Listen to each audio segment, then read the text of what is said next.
Okay, so thanks Anna for that introduction. As Anna mentioned, this is just part of the findings of a research project on teaching large classes funded by the National Forum. We're also our benefactors today, so it's great to get that kind of support. It's unusual to get for teaching in research. Jelena and myself are both from the School of Law and Government, but colleagues involved come from across the university, colleagues in the Institute of Education and the DC Business School as well. Just to give some background on the broader project, before Jelena will talk in more detail about the findings, specifically in relation to first years. It was conceived pre-COVID, and really the idea was to think about how we meet the challenge of teaching with larger groups. One of my colleagues has a great way of describing DCU as being big enough to count, small enough to care. We've been dealing with certain problems of a growth in scale over the last number of years, and it's how to maintain that ethic of care and that ethic of community as we move to larger classes and larger groups in the classroom. So the project was conceived when we were talking about large classes as a big physical space. Of course, COVID happened then, and we all pivoted online. So what we're going to look at today really is the. Do I need to stop, Robbie? I'll keep you happy to work away. What we're going to look at today really is the response to findings from first-year focus groups and surveys in relation to their experience of that pivot online learning, and where that translates into the challenge we're facing now as we return to campus, as we're trying to re-engage students in the classroom when they've seen some of the benefits of having that online support and material, are wondering what they're doing in these large classes and what's the value added we can have in that large context and exploit the best of a hybrid situation. So I'm going to pass over to my colleague Jelena now to talk through some of the findings, and then I'll come back at the conclusion. Great. Thank you very much, Ken. Delighted to be here. Welcome, everyone. Thank you for being with us, even if it's very early or very late. So I'm just going to go straight into some of the results that we found from the project that was ran last year. So as Ken mentioned, this project was based on large classes that had more than 100 students enrolled, and they covered some of the mainly classes from the School of Law and Government and the Business School. And in altogether, there were around 15 large class modules that we engaged with. So the basis of the project was also done by consulting the literature on student engagement. And from there, we looked at some of the more relevant aspects that we wanted to tackle. So we looked at the kind of more holistic approach to the active teaching and learning, which involved these different dimensions that are mentioned below that I'm sure you're familiar with within all your work. So on the basis of that as well, we found that some of the challenges that the first year students faced primarily were leading from this move from secondary to tertiary education here in Ireland. Again, as Ken mentioned, this focus on first year students was mainly because of the cohort of students that participated in our project. So the paper itself had more focus on first year students, but the overall project looked at the kind of a larger picture. So this transition from secondary to tertiary education, and more specifically, the understanding of the type of learning that the students were being presented by staff and the colleagues, was something that we saw as well through the project, and the project results to be the main kind of the main driver to this lack of further engagement that we could provide. So based on that, and based on discussion with module coordinators, the overview of all the module syllabi, and their online teaching pages in DCU called Loop, we prepared 3 research questions, which kind of looked at which practices were used at the time of the research project. How can the student engagement be achieved or improved in large classes? And finally, what sort of engagement different teaching approaches might bring about, and what type of community might be developed from that? So on the basis of this methodology, we looked at working with two big focus groups, and we established the student survey, which ran at the end of the project, so the last 2 months. So the initial focus group, we did face certain issues with the number of students who actually participated. But that was kind of, so to say, as you can see, corrected slightly within the student survey. The reasons that we did receive from students who in the end applied to participate in focus group and then kind of pulled out was mainly, again, because these groups were done online. So we saw already the engagement, the issue with engagement was this problem of online interaction. However, we did have very good feedback, and especially through student survey, we managed to collect around, well, as it says, 182 responses on both open-ended questions and very specific questions relating to certain these modules that we had in participation. So as you can see, more than obviously three quarters of students were first-year students. Mainly as well because these 6 modules, these 14 modules, but it's all actually 12 modules altogether because 2 spanned across 2 semesters. They were first year modules. So in reality, the large class modules that we tackled were the ones with first year students mainly. And this was actually, as Ken mentioned, extremely important finding. Because the first year students, as we know, are faced with rather like an increased level of problems when it comes to student engagement. And for us, especially, we were working under the, in the environment of the purely online teaching. So we had to look at what were the tools, what were first of all issues that they were facing, but also what they found they were dealing with, and then what were the tools that our colleagues were using in order to engage them. Another thing that is worthwhile mentioning is that this wasn't only online aspect that we were looking at, but we were looking under these COVID-19 limitations that involved many other things that students do find important, such as social interaction, whether it be that at university level, with academic, in academic terms or non-academic terms, and then also obviously social interaction with their own peers outside of home or university.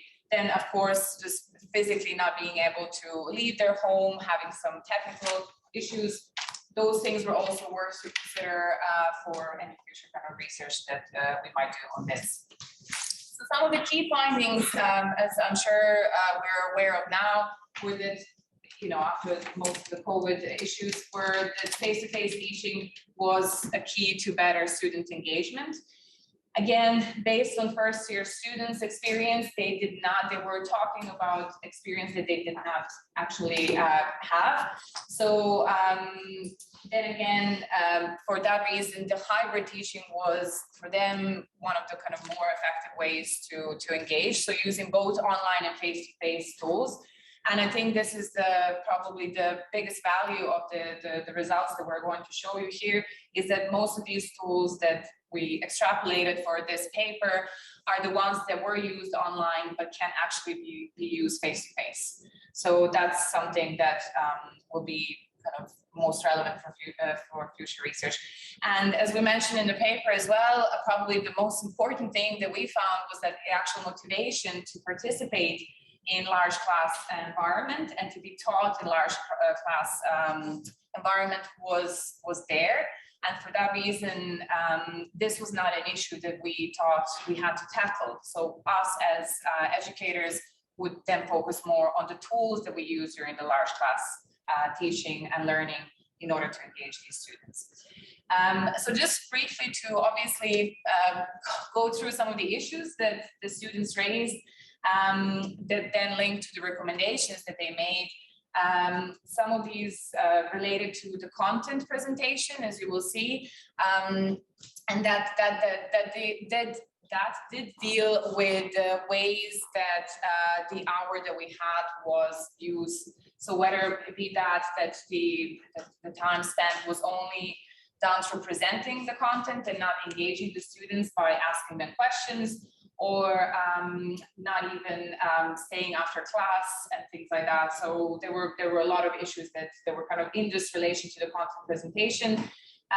Then, of course, when it came to assessment, there was quite important aspect of trying to, because this was done throughout different modules in our faculty, it was to have some kind of baseline of assessment that the student can rely on, especially for first-year students where they're faced with different ways and modes of being assessed, and also being provided a feedback. So something for us to consider as a very important thing for them to learn and understand, going back to understanding of the issues. So finally, some of the project recommendations. So as we mentioned at the beginning, we're done more in relation to the project itself. So it dealt with module organization, engagement during the module itself, and then post-module support by the colleagues. However, for this paper, we specifically focused on the active learning tools that were used, and just as well because of their importance in relation to any face-to-face teaching that we might do in future, or hybrid teaching as well. So I won't go through all of these, and you will have them in the paper. However, some of them that just you might find interesting, again, deal with this kind of engagement with the student during the class itself. So just someone mentioned there the workload that we all have. So just preparing a class in a way that shortens, even for a few minutes, the amount of time that we present, in order to not engage only at the end of the lesson, but throughout the lesson in different ways that will allow time for questions. Also making sure, in order for students to understand, again, especially because they're first-year students, making sure that the questions are asked about the material, and then providing kind of further material that they can use in order to understand these issues that they are facing probably for the first time. One of the things that a few modules did have, and students found extremely important, was these frequently, Q&A kind of spreadsheet, be that Google Doc, be that something that you keep on your online on Loop or the platform that you have, but something the student can go to and that is updated by the module coordinator, be that, again, administrative question, content questions, and so on. But a few modules did have this tool, and most of the, if not the majority of students, found it extremely important if it's well managed, of course, and if it's not left being done initially at the beginning of the module and not properly done at the end. So linking to what our previous colleagues were mentioning as well is this use of interactive tools. So again, because this project was done for the first-year students who have experienced only online teaching, so perhaps the first point can be is mainly related to the online teaching. However, the other three that are summarized here can be done face-to-face and are being done in some of the classes face-to-face. And it's something that just the module coordinator would have to elaborate at the beginning of the class. So as a structure of the class that can be where we can use these tools, and then seeing that nowadays these interactive tools are definitely, like, certainly a part of our lives. Inevitably, students will go to their phone, and why not do that in order to, engage with the content itself. And as Elaine mentioned before, it's just these, very short things such as yes and no polls. The students have all found across universities, from seeing the comments, very useful for them, just to show anonymously that they do understand something or not, because that is the problem with first-year students. It's the lack of understanding of the way they're supposed to learn things. So time? Yeah. So finally, as again, we mentioned there, engaging with the real world, using probably shorter videos, linking things to things that they can understand, but also in order for us to maintain this cohort of students in first year, for them not to drift into other, other modules or, other kind of majors instead of the one that we have, it will be to link the work that we're doing with them to something they can use, once they leave university or during university, and then linking them to some of the say events or other things that are taking place that they can understand. So I'm just going to give it back to Ken to wrap up. So thank you. I do realize we're out of time, so I'll just show you the final slide, and it's as most great research papers end, more work to do. And the plan really is to figure out how we take those lessons from the online experience, bring them into hybrid. I saw some of the chat popping up there that staff and students have problems with hybrid, but I think it's about us. It's a challenge to us to be creative and think about how we can exploit those modalities to get the best learning experiences for our students. So I'll leave it at that, and happy to take any questions.